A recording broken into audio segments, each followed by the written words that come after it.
contextos. Contexto ambiental. Bueno, dejamos atrás esta parte de la información y vamos ya al contexto ambiental. Ya está con nosotros el doctor Francisco Valdés Pérez Gasjad. Francisco, ¿cómo estás? Bienvenido, buenos días. Muy bien, buenos días y una disculpa por adelantado por meterme en los terrenos de Toño, pero ahora por ahí me voy a ir. Es que hace unas semanas salí de clase a la mañana helada justo cuando el sol salía y vi un resplandor plateado en la escarcha en un montón de arena y también sobre los pastos en el TEC de la Laguna. Por una columna de Robert Macfarlane, un escritor británico, supe luego que hay en Devon, un condado del oeste inglés, la palabra amil, con doble M, que denota el brillo de la luz matutina pasando a través de la escarcha. Una palabra tan precisa como elusivo el hecho que yo presencié esa mañana. ¿Cuántas palabras como amil desconocemos por su uso tan localizado? Pero más importante, ¿cuántas de estas palabras que nos hablan de las 1001 manifestaciones del mundo nunca tuvimos, nunca existieron?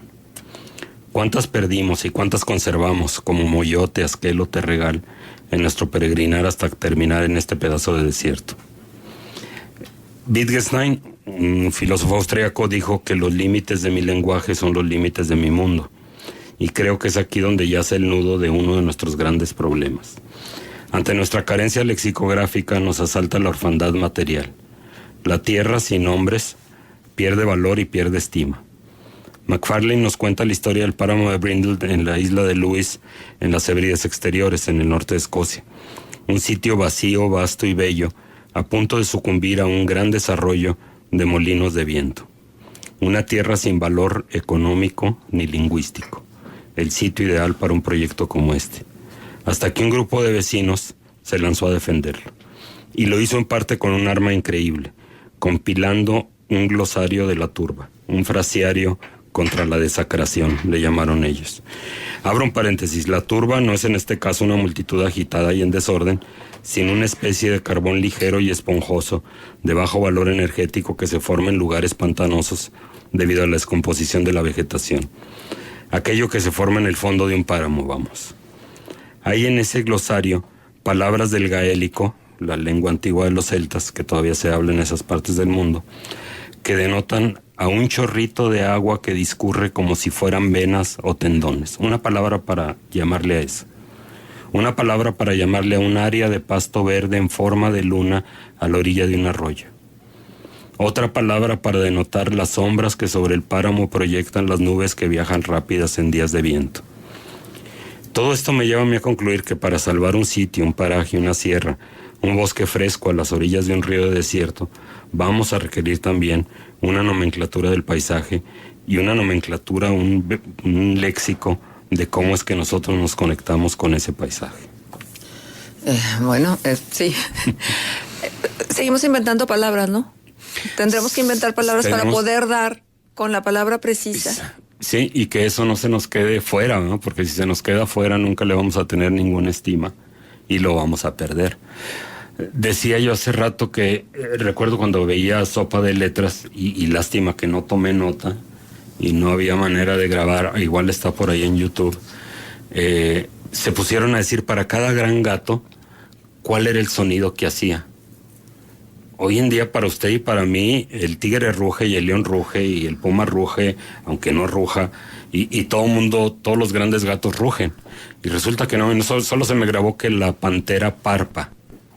Un verbo que jamás había oído yo en mi vida, que quizá nunca más. Pero es ese tipo de lenguaje que estamos perdiendo. En inglés, el colectivo de cada especie de pájaro tiene un nombre especial. Por ejemplo, un asesinato de cuervos es un grupo de cuervos, murder of crows. Una murmuración de estorninos es un grupo de estorninos. Y así por el estilo. Y en castellano yo creo que no tenemos, o si lo tuvimos, ya lo perdimos, ¿verdad? Entonces sí hay que ir recuperando, pienso yo, este lenguaje o inventándolo, como dices tú. ¿Y quién sería el encargado de inventar?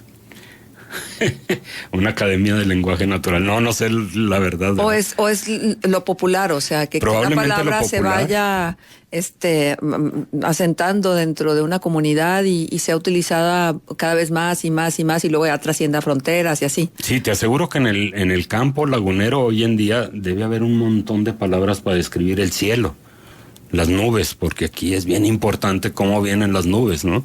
Y que son palabras y es un léxico que ya olvidamos o que ya dejamos de usar ante el riego artificial a través de las presas. Es que estamos dejando atrás un montón de cosas, ¿no? Entre ellas palabras, dichos, refranes, sí, citas. Para mi siguiente colaboración en una revista, y va de eso. Me puse a pensar que, no sé a ustedes, pero a mí me formaron con refranes.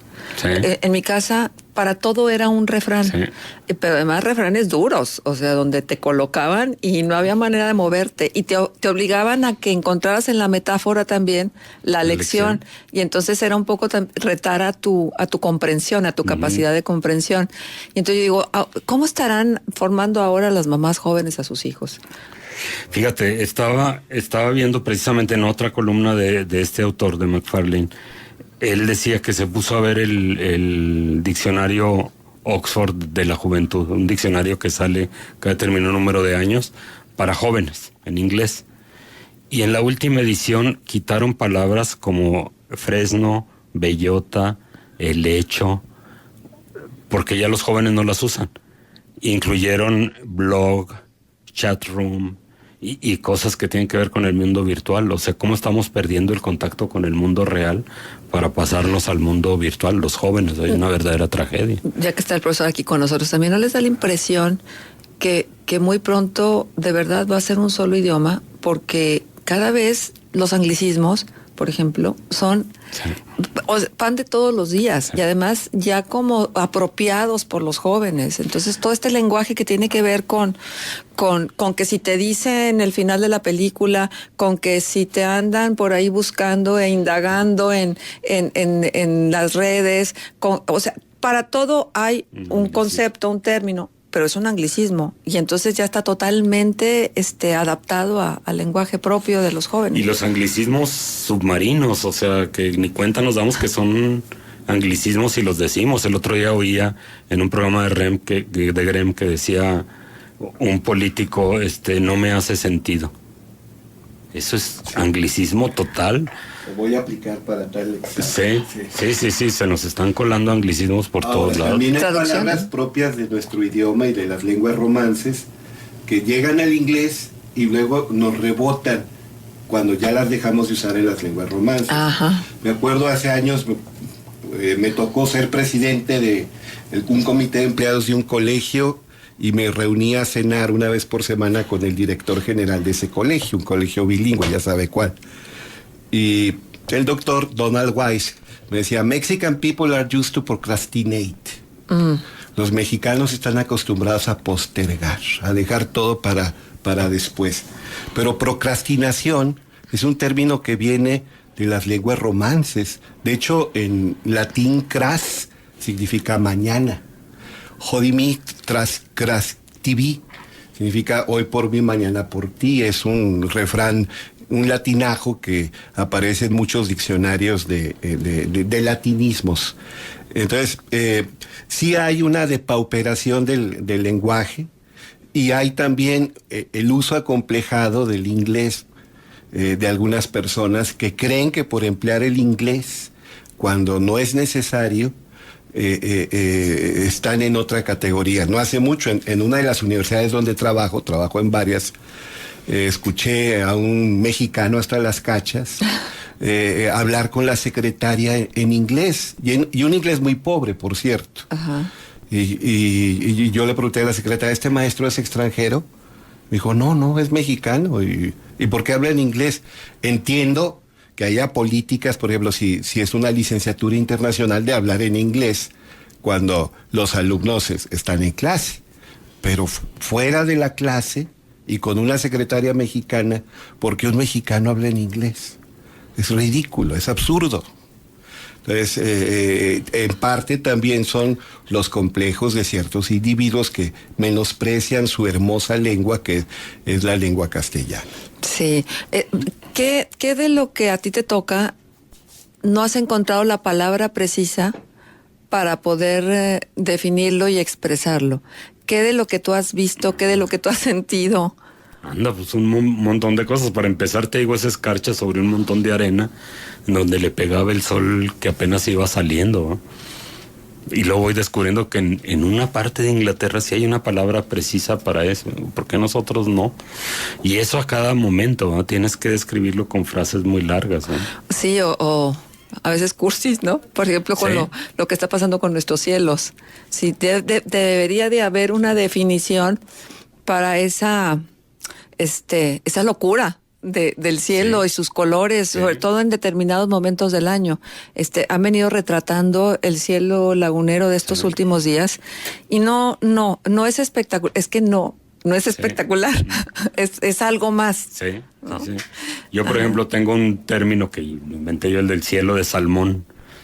Cuando llegas y todo está en unos tonos así naranjas, rosados, que recuerdan al salmón, ¿verdad? Ajá. El cielo de salmón. Y el otro día, precisamente saliendo de una reunión, no alcanzaba ya a tomarle la foto al cielo, pero por fortuna tenía un edificio horroroso con ventanas de espejo. Y entonces pude retratar el cielo reflejado en las ventanas, ¿no? Que más de un arquitecto me dijo, vaya, hasta que se ven bonitos esos edificios. Le digo, bueno, pues no son los edificios, fue el cielo que los hizo bonitos, ¿no? Ajá. Pero sí, nos falta un montón, ¿no? Ajá. Y ya que están los dos juntos, déjenme pues ser portadora de muchas llamadas de felicitación por su presencia en la mesa de análisis del pasado sábado. Muchísimas gracias, Francisco. Sí, ¿Alguna de nada. novedad? ¿Quieres participarle algo al público? No, pues realmente no tenemos novedades, cosa ¿Nada? rara. Cosa ¿Todo bien? rara. Pues, Sí, todos los miércoles, todos los jueves. a ver, ahí les salimos va. a No pelear. news, good news. Good news. No news is good news. Muy bien. Para recalcar. Pues muchísimas gracias, Francisco, por estar con nosotros. Te quería pedir tu opinión sobre esta situación que se está viviendo en Matamoros a propósito del agua y el pleito que se traen con el agua. Creo que nada más es así como un pequeño esbozo de lo que realmente pudiera ser, lo que dicen que serán las próximas guerras en Sí. el mundo, ¿no? Aparte las es guerras bien contra el agua. conocido la corrupción dentro de Conagua. Eso es, y no nada más dentro de Conagua, dentro del sector de agua de todo el mundo. Transparencia Internacional hace 4 años le dedicó un informe nada más a ese asunto, la corrupción en el sector agua en el mundo, ¿no? Cómo se da, en dónde se da, por qué razones se da.